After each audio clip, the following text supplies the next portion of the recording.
ನಮಸ್ಕಾರ ಸ್ನೇಹಿತರೆ. ಬಾಂಗ್ಲಾದೇಶ ಮತ್ತು ಭಾರತದ ಪ್ರಸ್ತಾಪ ಆಗ್ತಾ ಇದ್ದಂತೆ ನೀವು ಪದೇ ಪದೇ ಸಿಲಿಗುರಿ ಕಾರಿಡಾರ್ ಅನ್ನುವ ವಿಚಾರ ಕೇಳ್ತೀರಾ. ಏನಿದು?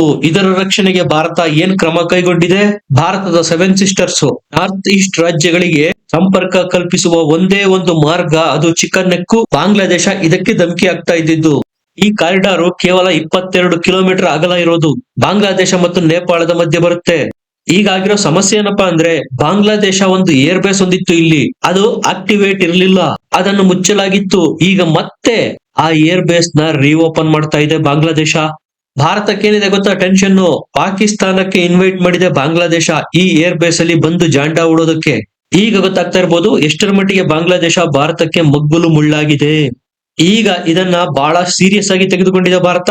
ಚಿಕನ್ ನೆಕ್ ರಕ್ಷಣೆಗೆ ಏನೆಲ್ಲ ಕ್ರಮ ಕೈಗೊಂಡಿದೆ, ಸಂಪೂರ್ಣ ಸಂಚಿಕೆ ನೋಡಿ ಗೊತ್ತಾಗುತ್ತೆ. 1975ರಲ್ಲಿ ಸ್ವತಂತ್ರ ದೇಶ ಬಾಂಗ್ಲಾದೇಶವನ್ನು ಮಾಡಿಕೊಟ್ಟಿದ್ದೇ ಭಾರತ. ಪಿತಾಮಹ ದೇಶನೇ ಭಾರತ. ನಿಮ್ಮ ನಾರ್ತ್ ಈಸ್ಟ್ ಗೆ ಭಾರತದ ಮೈನ್ ಲ್ಯಾಂಡ್ ಚಿಕನ್ ನೆಕ್ ಮೂಲಕ ಕನೆಕ್ಟ್ ಆಗುತ್ತೆ, ಅದನ್ನೇ ಕಟ್ ಮಾಡ್ತೀವಿ ಅನ್ನೋ ಧಮಕಿಗಳು.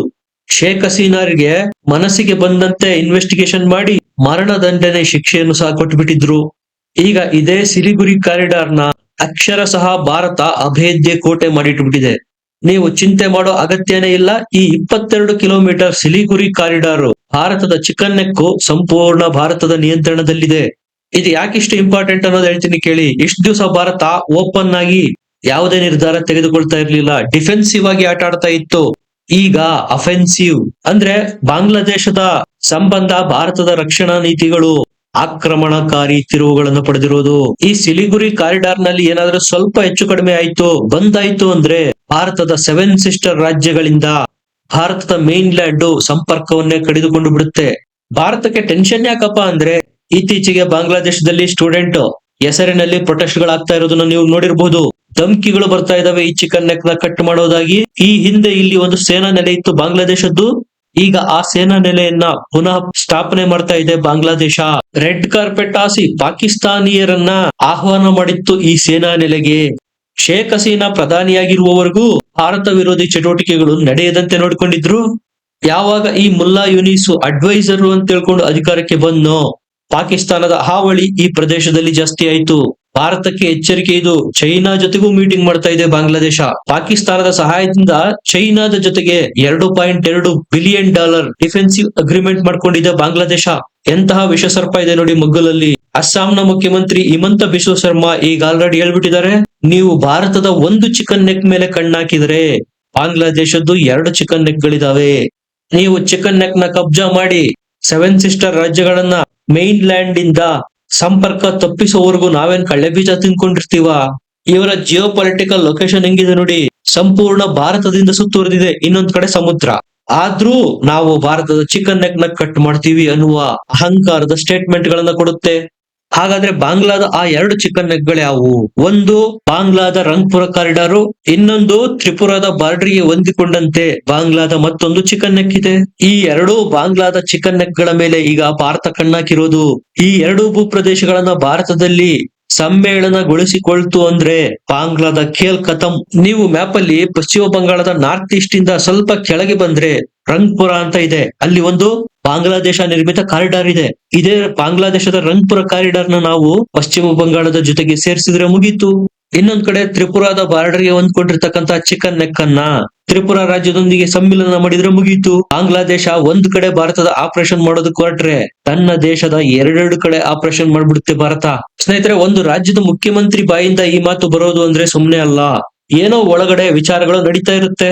ಈಗ J-10 ನ ಫೈಟರ್ ಜೆಟ್ ಖರೀದಿಗೆ ಮುಂದಾಯ್ತಾ ಬಾಂಗ್ಲಾದೇಶ. ಇದಕ್ಕೆ ಮಧ್ಯಸ್ಥಿಕೆ ವಹಿಸಿರೋದು ಪಾಕಿಸ್ತಾನ. J-10 ಚೀನಾದ ಫೈಟರ್ ಜೆಟ್ ಗಳು. ಮೊನ್ನೆ ಭಾರತ ಆಪರೇಷನ್ ಸಿಂಧೂರ ಮಾಡ್ತಲ್ಲ, ತನ್ನ ಗಡಿಯೊಳಗೆ ಇದ್ಕೊಂಡೇ ಪಾಕಿಸ್ತಾನದ ಒಳಗೆ ನುಗ್ಗಿ ನಮ್ಮ ಕ್ಷಿಪಣಿಗಳು ರುದ್ರ ತಾಂಡವ ಮಾಡಿದ್ದು ಇಡೀ ಪ್ರಪಂಚನೇ ನೋಡಿದೆ. ಈ ಆಪರೇಷನ್ ಸಿಂಧೂರದ ಸಮಯದಲ್ಲಿ ಚೈನಾ ಒಂದು ಫೇಕ್ ನರೇಟಿವ್ ಸೃಷ್ಟಿ ಮಾಡಿತ್ತು. ಅವರ J-10 ಯುದ್ಧ ವಿಮಾನಗಳಿಂದ ಪಾಕಿಸ್ತಾನ ಭಾರತದ ರಫೇಲ್ ಯುದ್ಧ ವಿಮಾನಗಳನ್ನು ಹೊಡೆದುರುಳಿಸಿದೆ ಅಂತ. ಇದು ಅಮೆರಿಕದ ರಿಪೋರ್ಟ್ ಅಲ್ಲೂ ಬಟಾಬಯಲಾಗಿತ್ತು. ಸುಳ್ಳು ಸುದ್ದಿ, ಚೈನಾ ನಿರ್ಮಿತ ಫೇಕ್ ಸುದ್ದಿ ಇದು. ಅವರ J-10 ನಿಂದ ಭಾರತದ ಯಾವುದೇ ರಫೇಲ್ಗೆ ನಷ್ಟ ಆಗಿಲ್ಲ. ಇದನ್ನೇ ಹೇಳಿ ಪಾಕಿಸ್ತಾನ ಬಾಂಗ್ಲಾದೇಶಕ್ಕೆ ಕನ್ವಿನ್ಸ್ ಮಾಡಿದೆ, ನೋಡಿ ನಾವು J-10 ನಿಂದ ರಫೇಲ್ ಯುದ್ಧ ವಿಮಾನಗಳನ್ನು ಹೊಡೆದುರುಳಿಸಿದ್ದೇವೆ. ಈಗ ಸಿಲಿಗುರಿ ಕಾರಿಡಾರ್ಗೆ ಬಾಂಗ್ಲಾದೇಶದ ಬಾರ್ಡರ್ಗೆ ರಫೇಲ್ ಯುದ್ಧ ವಿಮಾನಗಳು ಬಂದಿದ್ದಾವೆ. ನೀವು ಸಹ ಚೈನಾದ J-10 ಖರೀದಿ ಮಾಡಿ ಅಂತ ಪುಸಲಾಯಿಸ್ತಾ ಇದೆ ಪಾಕಿಸ್ತಾನ ಬಾಂಗ್ಲಾದೇಶಕ್ಕೆ. ಅಮೆರಿಕ ಕೊಟ್ಟ ರಿಪೋರ್ಟ್ ಓದಿದ್ರೆ ತಾನೇ ಬಾಂಗ್ಲಾದೇಶಿಗರಿಗೆ ಗೊತ್ತಾಗೋದು J-10 ನ ಹಣೆ ಬರಹ ಏನು ಅಂತ. ಬಾಂಗ್ಲಾದೇಶದಲ್ಲಿ ಎಲ್ಲಾ ಸೇರಿ ಮಿಲಿಟರಿ ಆಪರೇಷನ್ಗೆ ಅಂತ 200 ಚಿಲ್ಡ್ರ ಯುದ್ಧ ವಿಮಾನಗಳಿದಾವೆ. ಅದರಲ್ಲಿ 44 ಫೈಟರ್ ಜೆಟ್ಗಳಿದಾವೆ, 36 ಚೈನಾ ನಿರ್ಮಿತ F-7 ಯುದ್ಧ ವಿಮಾನಗಳಿದಾವೆ, 8 MiG-29 ಯುದ್ಧ ವಿಮಾನಗಳಿದಾವೆ. ಪಾಕಿಸ್ತಾನ ಹೇಳ್ತು ಅಂತ J-10 ಪರ್ಚೇಸ್ ಮಾಡೋದಕ್ಕೆ ಹೊರಟಿದೆ ಬಾಂಗ್ಲಾದೇಶ, ಅದು ರಫೇಲ್ಗೆ ಕಂಪೇರ್ ಮಾಡಿ. ಹೇಗಿದೆ ನೋಡಿ ಕಂಪ್ಯಾರಿಸನ್, ಆಪಲ್ ಜೊತೆಗೆ ಆರೆಂಜ್. ಈಗ ಅಸಲಿ ವಿಚಾರ ಬರುತ್ತೆ. ಬಾಂಗ್ಲಾದೇಶ ಫೈಟರ್ ಜೆಟ್ ನ ಖರೀದಿ ಮಾಡಿ ಮಾಡೋದಾದ್ರೂ ಏನು, ಯಾರ ವಿರುದ್ಧ ಹೋರಾಟ ಮಾಡೋದಿಕ್ಕೆ? ಯಾಕಂದ್ರೆ ಎಲ್ಲ ಕಡೆಯಿಂದ ಭಾರತದಿಂದ ಆವರಿಸಿಕೊಂಡಿದೆ, ಮತ್ತೊಂದ್ ಕಡೆ ಸಮುದ್ರ ಇದೆ. ಅಂದ್ರೆ ಈ ಪ್ಲಾನ್ ಎಲ್ಲ ಭಾರತದ ವಿರುದ್ಧನೇ. ಇದನ್ನ ಸಾಮಾನ್ಯವಾಗಿ ಪರಿಗಣಿಸುವಂತಿಲ್ಲ. ಚೈನಾ, ಪಾಕಿಸ್ತಾನ ಮತ್ತು ಬಾಂಗ್ಲಾದೇಶ ಮೂರೂ ಸೇರಿ ಏನೋ ಭಾರತದ ವಿರುದ್ಧ ಷಡ್ಯಂತ್ರ ಮಾಡ್ತಾ ಇರೋದು ಸ್ಪಷ್ಟ. ಅದು ಬೇರೆ ಏನೂ ಅಲ್ಲ, ಭಾರತದ ಚಿಕನ್ ನೆಕ್ ಅನ್ನ ಕಟ್ ಮಾಡೋ ಮೂಲಕ ನಾರ್ತ್ ಈಸ್ಟ್ ರಾಜ್ಯಗಳನ್ನ ಭಾರತದ ಮೈನ್ ಲ್ಯಾಂಡ್ ನಿಂದ ಪರ್ಮನೆಂಟ್ ಆಗಿ ಬೇರೆಯಾಗುವಂತೆ ಮಾಡೋದು. ಬಾಂಗ್ಲಾದೇಶ ಬಳಸ್ತಕ್ಕಂತಹ ಮಿಲಿಟರಿ ಎಕ್ವಿಪ್ಮೆಂಟ್ಸ್ ಅಲ್ಲಿ 80% ಚೈನಾ ನಿರ್ಮಿತ ಇದಾವೆ. ಪಾಕಿಸ್ತಾನ ಸಹ ಚೈನಾ ನಿರ್ಮಿತ ಯುದ್ಧ ವಿಮಾನಗಳನ್ನೇ ಬಳಸೋದು. ಆಪರೇಷನ್ ಸಿಂಧೂರದಲ್ಲಿ ಅವುಗಳ ಪರ್ಫಾರ್ಮೆನ್ಸ್ ಜಗತ್ತಿನೆದುರು ಬಟಾಬೈಲಾಗೋಗಿದೆ. ಚೈನೀಸ್ ಮೇಡ್ ವಿಮಾನ ಢಾಕಾದಲ್ಲಿ ಕ್ರಾಶ್ ಆಗಿದ್ದು ನಿಮ್ಗೆಲ್ಲ ನೆನಪಿರ್ಬೋದು. ಆಗ 31 ಜನರ ಮರಣ ಆಗಿತ್ತು. ಆಗ ಸಹ ಭಾರತ ಸಹಾಯಕ್ಕೆ ಧಾವಿಸಿತ್ತು, ಡಾಕ್ಟರ್ ಗಳನ್ನ ಕಳಿಸಿತ್ತು.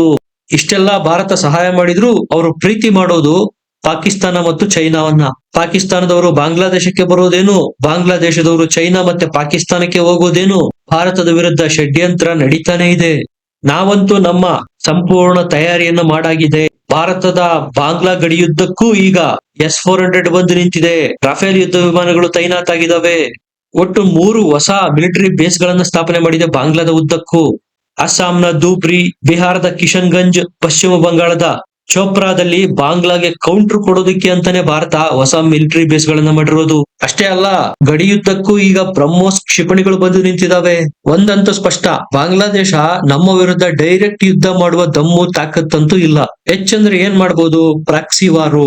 ಸುತ್ತಲೂ ಭಾರತದಿಂದ ಆವರಿಸಿರೋದ್ರಿಂದ ಸೇನಾ ಕಾರ್ಯಾಚರಣೆಗೆ ಮುಂದಾದ್ರೆ ಕೆಮ್ಮಿದ್ರೆ ಗುಮ್ಮಿ ಬಿಡುತ್ತೆ ಭಾರತದ ಸೇನೆ. ಪ್ರಾಕ್ಸಿ ವಾರ್ ಅಂದೆ, ದಿಲ್ಲಿನಲ್ಲಾಯ್ತಲ್ಲ ಭಯೋತ್ಪಾದಕರ ಅಟ್ಯಾಕ್, ಆ ರೀತಿಯ ಚಟುವಟಿಕೆಗಳನ್ನ ಭಾರತದಲ್ಲಿ ಮತ್ತೆ ಮುಂದುವರಿಸಬಹುದು. ನೆಕ್ಸ್ಟ್ ಇಯರ್ ಪಶ್ಚಿಮ ಬಂಗಾಳ ಮತ್ತು ಅಸ್ಸಾಂನಲ್ಲಿ ಎಲೆಕ್ಷನ್ ಇದೆ. ಬಾರ್ಡರ್ ಉದ್ದಕ್ಕೂ ಅಶಾಂತಿ ವಾತಾವರಣ ಸೃಷ್ಟಿ ಮಾಡಬಹುದು. ಭಾರತದಲ್ಲಿ ಹಿಂಸೆ ದಂಗೆಗಳಾಗುವಂತೆ ಮಾಡಬಹುದು. ಈ ರೀತಿಯ ಡಿಸ್ಟರ್ಬ್ ಮಾಡುವ ಕೆಲಸಗಳನ್ನಂತೂ ಬಾಂಗ್ಲಾದೇಶ ಕಂಟಿನ್ಯೂ ಮಾಡುತ್ತೆ. ಪರದೆಯಿಂದ ನಿಂತು ಕೆಲಸ ಮಾಡ್ತಾ ಇರೋದು ಪಾಕಿಸ್ತಾನ ಮತ್ತು ಚೈನಾ ಅನ್ನೋದು ಮತ್ತೆ ಸಪರೇಟ್ ಆಗಿ ಹೇಳೋ ಅವಶ್ಯಕತೆನೇ ಇಲ್ಲ. ಭಾರತ ಅಂತೂ ಈ ಎಲ್ಲವನ್ನು ಎದುರಿಸೋದಿಕ್ಕೆ ತಯಾರಿ ಮಾಡ್ಕೊಂಡೇ ಕೂತಿದೆ. ಸಿಲಿಗುರಿ ಕಾರಿಡಾರ್ ನ ಸೀಸ್ ಮಾಡಾಕಿದೆ. ರಫೇಲ್ ಯುದ್ಧ ವಿಮಾನಗಳನ್ನ S-400 ಬ್ರಹ್ಮೋಸ್ ಕ್ಷಿಪಣಿಗಳನ್ನ ಗಡಿಗೆ ತಂದಾಕಿರೋದಾಗಿರ್ಬೋದು. ರಷ್ಯಾ ಯಾವ ರೀತಿ ತನ್ನ ಸ್ಟ್ರಾಟಜಿಕ್ ಲೊಕೇಶನ್ ಆದ ಕ್ರಿಮಿಯಾನ ವಶಪಡಿಸಿಕೊಳ್ತೋ, ಅದೇ ರೀತಿ ಭಾರತ ಸಹ ಬಾಂಗ್ಲಾದ 2 ಚಿಕನ್ ನೆಕ್ ಗಳನ್ನ ವಶಪಡಿಸಿಕೊಳ್ಳೋ ದಿನಗಳು ದೂರ ಇಲ್ಲ. ನಿಮ್ಗೆ ಏನ್ ಅನ್ಸುತ್ತೆ? ಕಮೆಂಟ್ ಮಾಡಿ, ಲೈಕ್ ಮಾಡಿ, ಚಾನಲ್ ನ ಸಬ್ಸ್ಕ್ರೈಬ್ ಮಾಡಿ. ಮತ್ತೆ ಸಿಗೋಣ. ನಮಸ್ಕಾರ.